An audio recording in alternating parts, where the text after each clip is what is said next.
everyone. Hello. Happy Thursday. I hope you guys are all having a wonderful day 4 already of Sideshow's birthday extravaganza. Again, if you want to see everything that is going on under the Sideshow umbrella and this big present known as Sideshow.com, go to side.show/bday22. But we could not get out of this week without celebrating another birthday. That's right, it's not just us. 7 years of Critical Role. Oh now, goodness. mind you, I'm here because I've just barely scratched the surface of what Critical Role is. And we'll get into a little bit more of that later. But we could not have a Critical Role show, of course, without our very own GM, Amy Chase. Hey guys, bidet to all the critters out there in the audience, and bidet to you, Paul. I know that I know what that means now. You are just getting it. into the world of Critical Role. We have got some exciting stuff coming up for you guys. Of course, we are celebrating 7 years of Critical Role, just an amazing accomplishment of continued storytelling. And anyone who's been playing in a tabletop game knows how difficult it is to get your players to show up week after week. But for 7 years, we've had this amazing ongoing story that's evolved so much, like more than I think any fan could have ever expected, more than Critical Role could have ever expected. Absolutely. Now, we are going to talk to Amy about just her fandom overall with Critical Role, and of course you can see this. They're teasing me. We have a new statue reveal. Amy has not seen it. I'm looking right at it. It looks incredible, Amy. They very much wouldn't let me see it. Shout out to, we didn't really have a way of hiding this from Amy outside of like making her turn the other way. So shout out to the production team for getting this done so quickly. But it looks really good. But well, you guys will get to see it first as well, right? As we're seeing it. A first reveal. No one's ever seen it. The preview page is up, side.show/Critical Role, right down there. You can all see. But getting right into it. I mean, there's so much great Yeah. stuff to look at there that might distract you, but stick around here right now because we're going to talk a little bit Critical Role and then.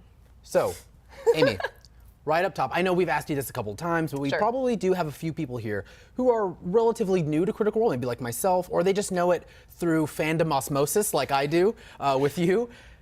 In a few words, what is Critical Role all about? 25 words or less, There like you go. the sending spell.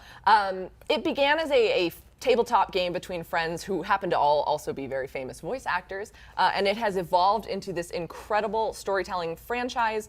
They've also got a charity attached. They publish their own games. There's comics. There's statues. Yes. It has just evolved into a multimedia storytelling format. And now, of course, also, hopefully some of you guys have come in from the animated series, one of the most funded Kickstarters Here. ever. I was in a meeting. I was in a marketing meeting for our team when that Kickstarter dropped and was silently pledging on my phone under the desk a couple years ago. So to my bosses who are watching, that's what I was doing in that meeting.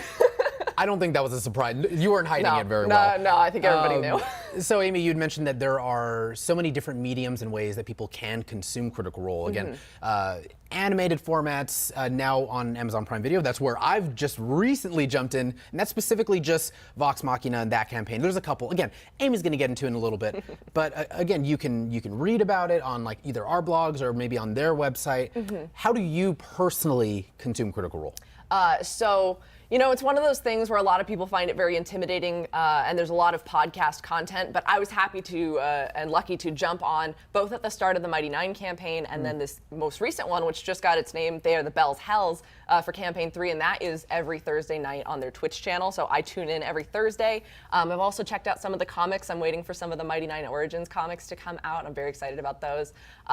There's amazing art books that compile the fan art and official art for the characters, as well as the prose novel when we got to speak with Marika Nykamp about Vox Machina, Kith and Kin. Right. And it's just exploded into so many different forms. But I have some of Sideshow's artwork. I have some of Critical Role's official merchandise as well. So I kind of, you know, I dabble here and there a little bit of everything. But of course, I watched all of those Vox Machina episodes on Amazon when they dropped as well. So we know now, we'll all, super producer Alan, everyone, we know if we're scheduling meetings, make sure it's not on Thursdays. Yeah, definitely not on Thursdays. Thursdays are a sacred day in this household. Yeah, she can't say, I'm busy anymore. We know where you are. We've got it live. So there's so many reasons why it was probably translated to the Amazon Prime format, you know, the animated version. But like, why would you think that Vox Machina, that campaign specifically, was the one that they brought forward first? I mean, it is kind of the proof of concept of everything that Critical Role stands for. I mean, it began as a game just between casual friends and then was turned cameras on and people really connected with it, and there was so many cosplayers and fan art and stuff. But even in the context of the world that Matt and the players have created, Vox Machina are legends. That's why the show is called The Legend of Vox Machina. For good and bad. Yeah, because the casts of characters all do different things and different adventures, but it's just this really incredible, the way that that campaign grew and grew and grew and became even legendary in its own right among fans and listeners. Right. And those characters really have some of the farthest flung adventures that I think make a perfect translation to the animated format. I'd love to see it all, though. So do you think, in this format, they're usually, with these campaigns that the Critical Role team does, of course, they plot them, they think about them for so long. Do you think now with maybe the success of, like, Vox Machina, have they ever done, like, a sequel? Have they ever done, like, okay, this is Vox Machina Part 2, like, they pick up maybe years later? I want to address something, because you said they plot it. You know, it's all actually, like, it's improvised and stuff. They do. Oh, the whole thing is improvised. Tabletop games are improvised. Well, there's notes. There's planning of the world, and Matt has, goals for the characters to achieve, and they have their backstories, which one of the best parts of these games is everybody holding their backstories from one another. But these moments that come together at the table, these are organic between friends, between people who trust each other to tell those kinds of stories off the cuff, and it's not a scripted show. I don't think you could script half the amazing things that happen. I got to see a live show. I got to see their search for Grog, which kind of ties into what you were saying about, like, sequels. They finished their main story and then felt that there were still places they could go back and explore things that they might have had to skip over, like the search for Grog when he disappeared for 2 weeks because he pulled a magical card that took his soul to another dimension. And seeing that show live, it was like 2 a.m. They were finishing the last battle, and Travis rolled 2 natural 20s in a row. And it was this moment that, like, I felt like we won the Super Bowl. All the other players got up and were like, let me see that, taking pictures, putting it on social media. That's your Super Bowl. That was absolutely my Super Bowl. And it was just the electric energy of hundreds of nerds in a theater at 2 a.m.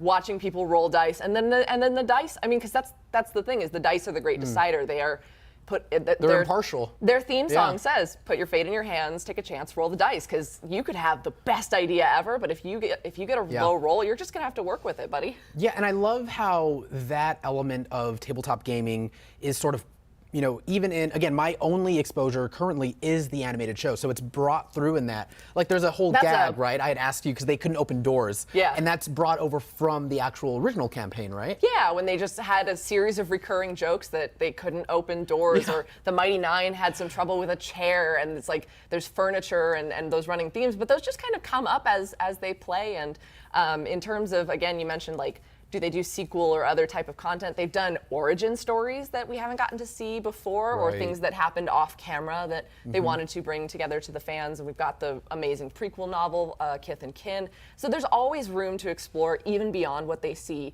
or what they show in those videos. And I think that's where more of the storytelling success has come from, not just the amazing streams on Thursday nights, but all these places where fans are so eager to explore every inch of this fully fledged world. This is incredible storytelling, and I think that 7 years and still going strong and still with a fresh campaign that just started is a testament to how deep this world is, and not just from the mind of Matt Mercer, but all the creative types that contribute to Critical Role storytelling. Absolutely, and I think having everyone, whether they're listening to it on, like, the auditory format, it almost feels like they are, creating and building into the world, like, with every roll of the dice. And so that I can see now, even watching the animated format on, the Amazon show, how, if I were watching this, like you were saying, your Super Bowl, how you have no choice but to be attached to it, because you were watching this unfold before you, and the world is literally changing. Yes, so few fandoms.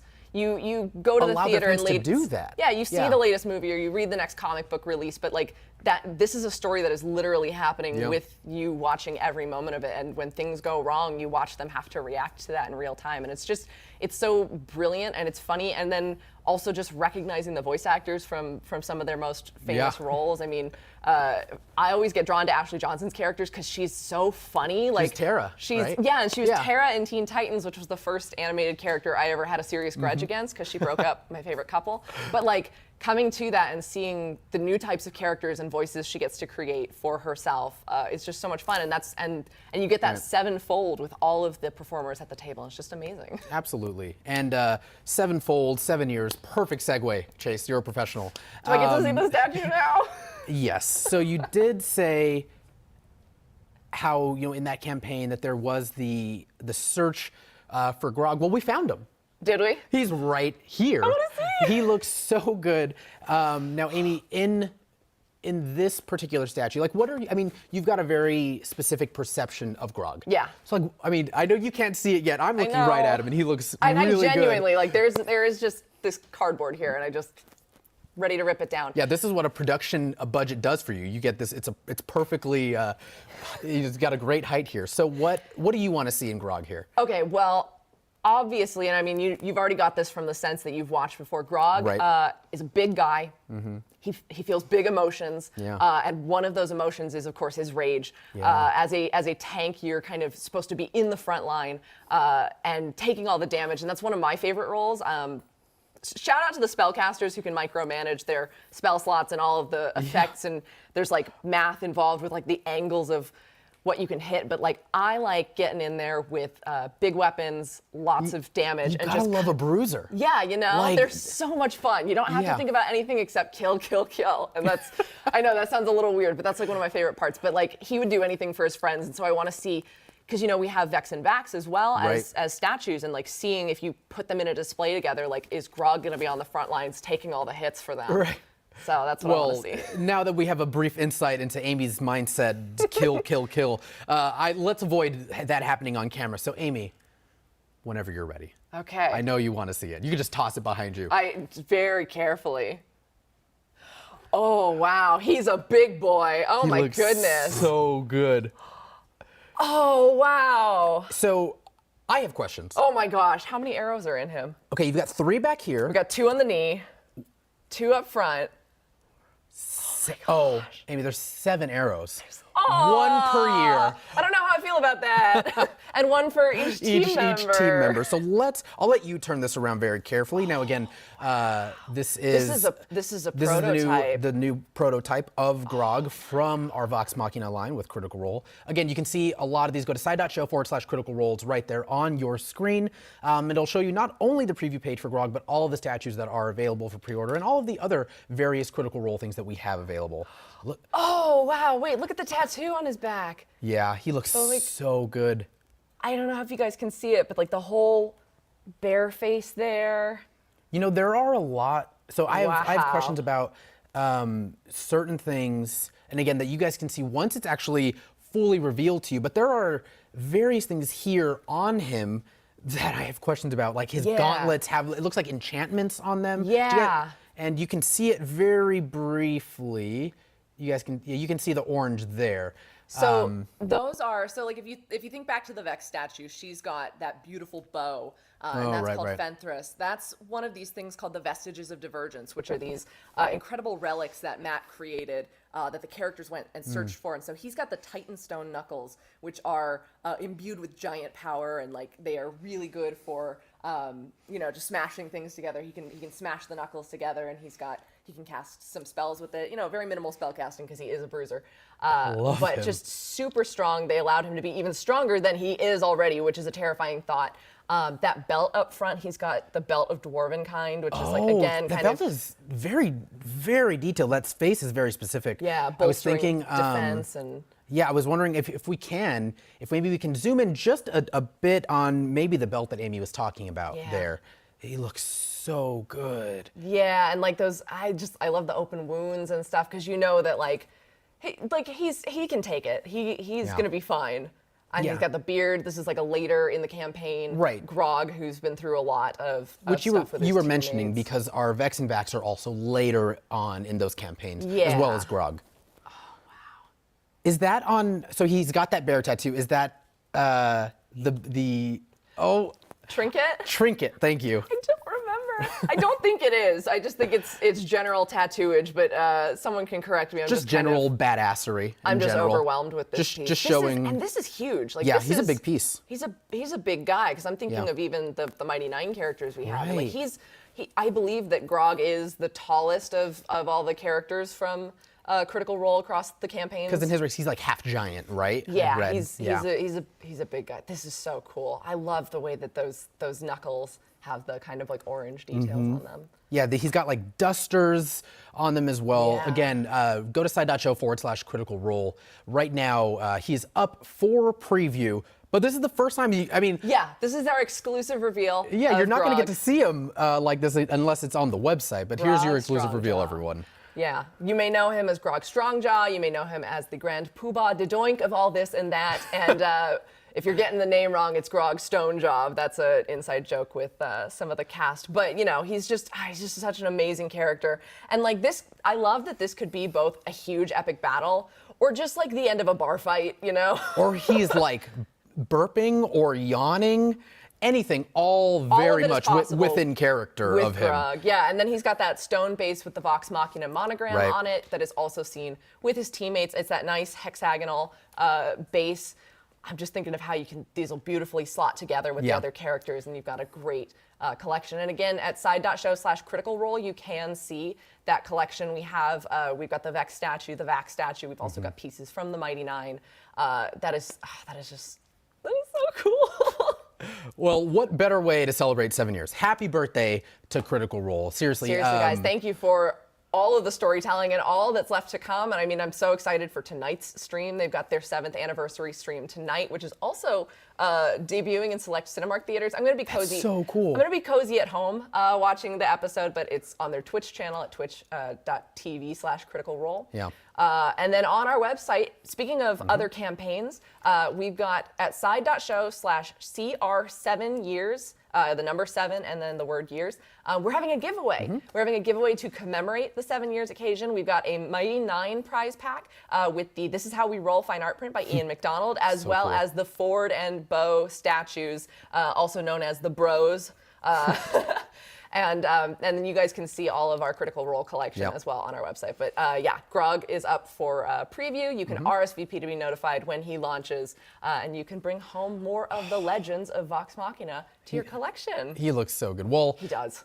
we're going to get going because Amy's got to prep for the show tonight, and we are going, and I've got to watch the show. You gotta finish watching the legends. I mean, I don't want to spoil anything Please. for you, but you're no in for a spoilers, ride. everyone out there, no spoilers. He doesn't know. I have no clue. Well, everyone, seriously, thank you so much for watching. And now, again, we do have a giveaway running, right, Amy, on Yes. our website. Yes. So again, you can either go to sideshow.com/contests and find all the giveaways that we've got going on. But if you want to go straight to our Mighty Nine prize pack giveaway, go to side.show/CR7years. And again, that is This Is How We Roll, featuring all the members of the Mighty Nine, and then the Ford statue and the Bo statue, which have their own Mighty Nine monogram on the base and all that good stuff. So. All right, everyone. Well, I'm going to say it. Bidet, everyone, or have a bidet. I don't know if that. Not quite, not am I quite. getting dragged out of the room? But seriously, thank you guys all so much for watching. Happy birthday to Is it Critical Thursday Role. yet? It is, Amy. It is Thursday yet. And as always, don't forget to let your geek side show. Boom. Wish we had dice for you to just throw.